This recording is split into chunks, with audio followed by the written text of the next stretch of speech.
সূর্য দীপাকে দেখে বলে, আপনি কে? আপনি কি দীপা? এই বলে ঘোমটাটা সরিয়ে দিলেই সবাই দীপার মুখটা দেখে নেয়। তারপর দীপা বলে, আমি দীপা নই, আমি দীপালি।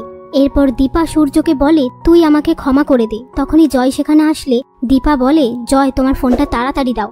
জয় দীপার হাতে ফোনটা দিলে দীপা বলে, উনি ফোনটা ফেলে রেখে এসেছিল, তাই তো আমি এখানে দিতে এলাম। আমাকে তো ওই রূপা বিটিয়া ফোন করে বলল। পাশ থেকে রুটি বলে, কই আমরা তো দেখতে পেলাম না। তখনই রূপা বলে, হ্যাঁ উনি আমায় ফোন করেছিল। তারপর সূর্য বলে, আমাকে এই শাড়িটা দীপাকে দিতেই হবে। এই বলে দীপার বাড়িতে আসলে অবিনাশকে দেখে সূর্য বলে, আপনি এখানে কি করছেন? অবিনাশ বলে, এখানে কেউ নেই তাই আমি বাড়িটা পাহারা দিচ্ছি। সূর্য বলে, দীপা আছে? অবিনাশ বলে, দীপা এখন নেই।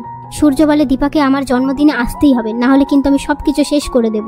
এই বলে সেখান থেকে চলে যায়। এদিকে দীপা বাড়িতে ফিরে আসলে অনুজা বলে, তুমি কোথায় চলে গিয়েছিলে বলো তো? তোমার ভাইয়ের শরীর ঠিক আছে? পাশ থেকে রুডি বলে, ও তো আমাদের সাথে দোকানে ছিল। তখনই উর্মি সেখানে আসলে দীপা বলে, আমি বশীকরণের দাবাই আনতে গিয়েছিলাম, আমি তো সেটা সবার সামনে বলতে পারিনি, আর ছোট সাহেব ফোনটা ফেলে রেখে গিয়েছিল তাই আমি সেটা দিতে গিয়েছিলাম, তুই আমাকে বাঁচা। তারপর উর্মি দীপাকে বাঁচিয়ে নেয়। সেই মুহূর্তে সূর্য সেখানে এসে বলে, দীপাকে তো এই শাড়িটা দেয়া হলো না, এবার আমি শাড়িটা কাকে দেব? আর দীপাকে বলে, তুমি নেবে এই শাড়িটা?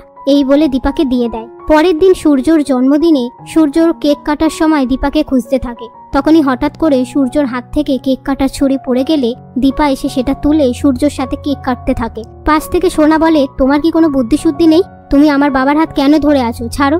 দীপা বলে, আমি তো সাহায্য করছিলাম। সোনা বলে, তোমায় সাহায্য করার কোনো দরকার নেই, তুমি সরে দাঁড়াও। এসব কথার মধ্যে রুডি সবার পায়ের সামনে একটা স্প্রে করতে থাকে। সেটা দেখে সোনা বলে, এ কি, আপনি এখানে বসে কি করছেন?